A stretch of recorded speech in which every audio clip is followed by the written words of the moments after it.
So ngayon naman mga idol ay magtuturo naman tayo kung paano ang arrangement ng piston ring. So kahit anong rouser, kahit anong motor, dapat ganito ang gagawin mo para hindi agad magkakaproblema, no? Yan. Kasi ang piston ring kasi mga idol, hindi rin basta-basta lang sinasalpak na agad na pagka nilagay mo na ay okay na. So umpisahan natin mga idol para matapos kaagad, no? So paano mo lagay ng tamang paglagay ng piston ring ng rouser, mga rouser.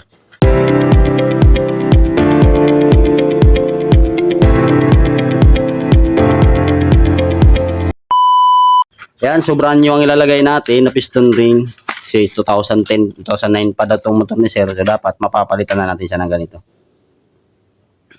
Yan. So isa-isahin natin. Ano, ito yung first compression ring. Ito yung second compression. Ito yung oil ring. Tsaka bottom ring. Dalawa. Okay, so ilalagay natin siya ngayon. Unahin natin tong oil expander ring. Yan. So makikita nyo yan mga idol, yan may arrow yan. So kahit discarte nyo na lang kung paano nyo siya. Basta ganito ang gawin nyo. So kahit magkabaliktad, kahit dito siya unang ilagay, kahit dito siya unang ilagay, basta nasa tamang posisyon yung mga ring.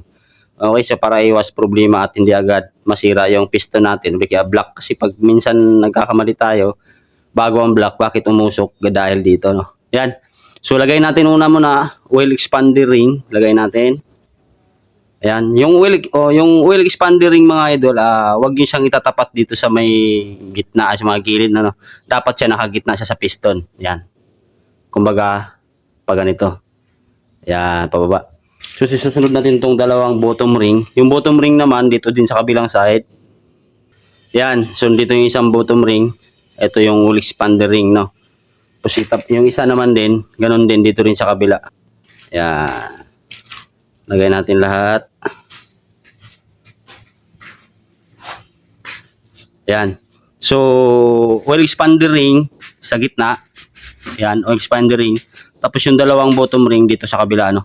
Tapos dito naman tayo, lipat tayo dito sa second compression. So, unahin nyo muna yung second compression. Ibig sabihin, second to the top. So, kanina, naglagay tayo pag ganito. Ngayon naman, babalik rin na natin yung piston pag ito naman. Lagay natin. Tapos, second compression, ganun din. Dito sa kabila, sa ilalim.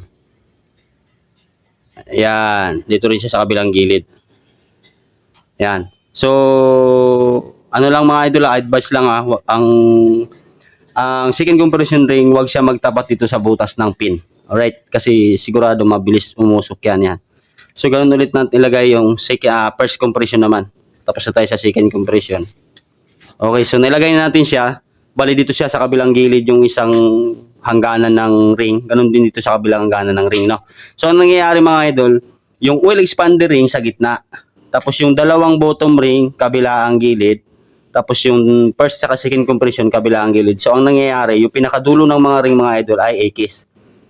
Yan, naka-X siya. So, isa lang yung nakagitna niya, yung oil expander ring. Okay, so yun lang mga idol. So, kahit anong motor naman mga idol, dapat ganito nyo ilagay. Ganito ang tamang paglagay ng mga piston ring. So, yun lang, maraming salamat at sana may natutunan na naman tayo dun sa mga malilit natin na tutorial mga idol. Alright.